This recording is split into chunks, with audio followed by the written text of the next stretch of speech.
हज़रत सैयदना शेख अब्दुल कादिर जीलानी रहमतुल्लाह तआला ने अपनी किताब सीरुल इसरार के अंदर ये लिखते हैं, हदीस कोट करते हैं कि सरकार मदीना सल्लल्लाहु अलैहि वसल्लम ने फरमाया कि मुझे अपनी उम्मत के आखिरी आने वाले अफराद के हवाले से खौफ है, गम है, हुज़न है। ये बात हुज़ूर सल्लल्लाहु अलैहि वसल्लम कहते हैं कि आप सोचो, अब ये एक मुकाम फ़िक्र है कि हुज़ूर सल्लल्लाहु अलैहि वसल्लम हमारी वजह से गमगीन है। कभी हमने ये सोचा ही नहीं कि हुज़ूर हमारी वजह से खुश है कि नाखुश है। और फिर कुछ सूफिया ने लिखा ये दोज़ख और जन्नत के हवाले से, आप और मैं इसलिए हम गुनाह नहीं करते या उससे बचना चाहते हैं कि हम दोज़ख में ना जाए, लेकिन सूफिया की अंदाज़ मोहब्बत कुछ और है। वो दोज़ख से या से जो पनाह मांगते हैं और जो गुनाह नहीं करते उससे बचते हैं, उसके अंदर एक बहुत बड़ी वजह है जो कि उनके अंदर शामिल है। वो क्या है कि बरोज़े हशर हमारी वजह से नबी पाक को शर्मिंदगी ना उठाना पड़े। मैं और आप गुनाह इसलिए नहीं करते कि दोज़ख में ना जाना पड़े, और जो उम्मत के औलिया है वो गुनाह इसलिए नहीं करते कि हुजूर को हमारी वजह से शर्मिंदा ना होना पड़े। और इकबाल ने ये कहा था, उसका एक शेर है, उसका मैं तर्जुमा सुना रहा हूँ। इकबाल ने कहा था कि या अल्लाह अगर मेरा हिसाब लेना ज़रूरी हो तो फिर मेरे हुजूर के सामने मेरा हिसाब न लेना, क्योंकि हुजूर आपकी वजह से, हुजूर मेरी वजह से शर्मिंदा ना हो। और ये बात आपने लिखी, आपने समाअत की कि हुजूर हमारी वजह से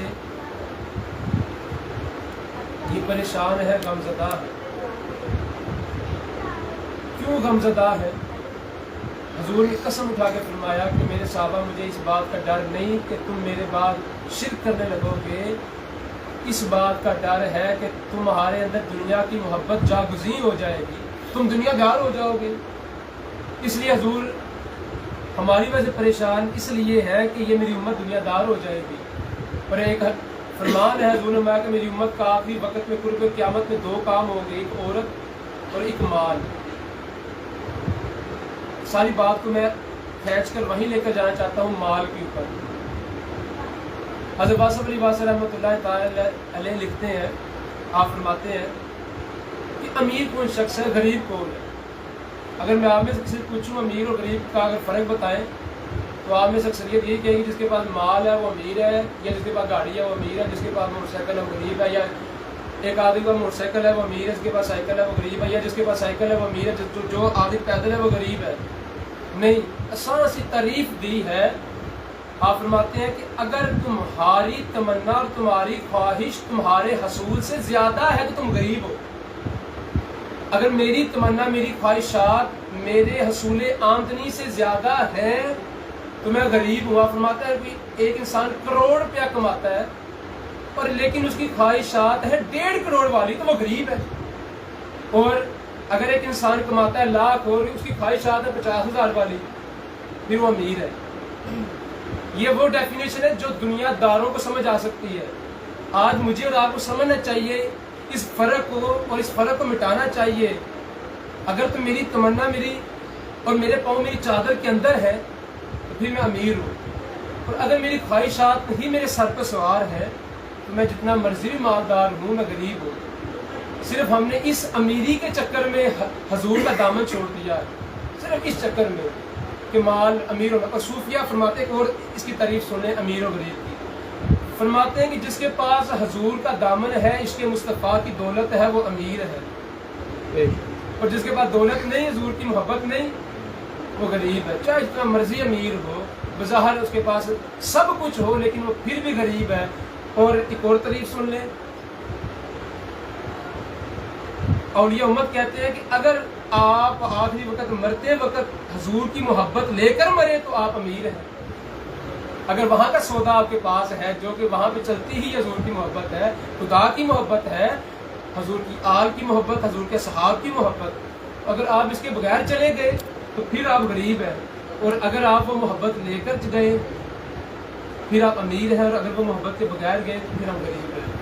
तो आए इस फ़र्क को मिटाए اور اس چیز کے پیچھے جو پڑے ہیں دن رات اسی طرف ہماری توجہ ہے کہ اتنا کمانا ہے اتنا کمانا ہے، تو کیوں نہ حضور کے دامن سے وابستہ ہو کر کہیں کہ ہم اپنے حال پہ خوش ہیں۔ اور والد صاحب فرمایا کرتے تھے خوش قسمت کون ہے جو اپنے نصیب پر خوش ہے۔ آپ فرماتے ہیں مور کو مور کا نصیب ملا، الو کو الو کا نصیب ملا، کوے کو کوے کا نصیب ملا، تمہیں تمہارا نصیب ملا۔ فرماتے ہیں کہ جو سا ذرہ جہاں پر ہے وہ آفتاب ہے۔ مسئلہ یہ ہے کہ میں اپنے گھر کو دیکھتا ہوں نا تو میں ہمیشہ خوش رہتا، لیکن جب میں نے ساتھ والے کا گھر دیکھا تو میں پریشان ہوا، پھر میں نے اس کے ساتھ والے گھر دیکھا میں پریشان ہوا۔ اگر میں یہ بات سمجھ لوں کہ ہر انسان کو مقدر کا رزق ملتا ہے اس کے مقدر کا، تو پھر نہ یہ مقابلے بازی ہوگی اور نہ یہ جو آج ہم نے جو اپنا مادہ پرستی شروع کر دی ہے، پھر ہم خدا پرستی کرتے، ہمیں 2 وقت کا مل جاتا اور ہم خدا کی یاد میں رہتے۔ اور میں ایک بات سنا دوں، ہم نے یہ بھی سنا اپنے بڑوں سے کہ پہلے لوگ جاب سے آتے تھے، نوکری کر کے آتے تھے، روزگار کما کے آتے تھے، عصر کے وقت آتے تھے تو پھر عشاء تک مسجد میں ہی ہوتے تھے۔ وہ کہتے تھے کہ دنیا کما لی، بہت کما لی، اب خدا کو وقت دیا جائے۔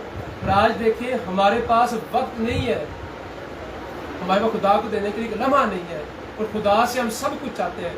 اور آخری بات بابا جی صاحب فرمایا کرتے تھے کہ اللہ سے آپ یہ دعا کیا کرو کہ یا اللہ ہماری خواہشات کو، ہماری تمناؤں کو، آرزوؤں کو تو اپنی جو آپ کی رضا ہے اس کے تابع کر دے۔ اس طریقے سے کیا ہوگا کہ آپ فضول قسم کی خواہشات کے بوجھ سے بچ جائیں گے۔ اور ایک محفل میں آپ نے بات فرمائی تھی کہ میں یہ نہیں کہتا کہ اللہ سے نہ مانگو، اللہ سے دولت مانگو، اگر مانگنی ہے تو پھر دل عثمان غنی جیسا مانگو۔ ماتے مسئلہ یہ ہے کہ تم صرف دولت مانگتے جا رہے ہو اور تم دل سخاوت والا نہیں مانگتے۔ اور فرماتے تھے اگر کسی امیر آدمی کی وجہ سے کوئی غریب آدمی اپنا ایمان بیچ ڈالے گا تو اس کی جو اللہ سوال کرے گا اس امیر آدمی سے۔ اور فرمایا کرتے تھے کہ یار آپ تھوڑی سادی زندگی گزار دیا کرو کہ آپ کی سادہ زندگی دیکھ کر جو آدمی غریب ہے وہ مطمئن رہے گا۔ فرماتے ہیں آپ نے جب سے اعلیٰ زندگی اور اعلیٰ اسٹیٹس کی گزارنے کی شروع کی ہے تو غریب اور تنگ ہو گیا۔ آئے اپنے بھائی کا دکھ کو سمجھے اور اپنی توجہ ساری اللہ اور اس کے حبیب کی جانب متوجہ کرے۔ وما علینا الا البلاغ المبین۔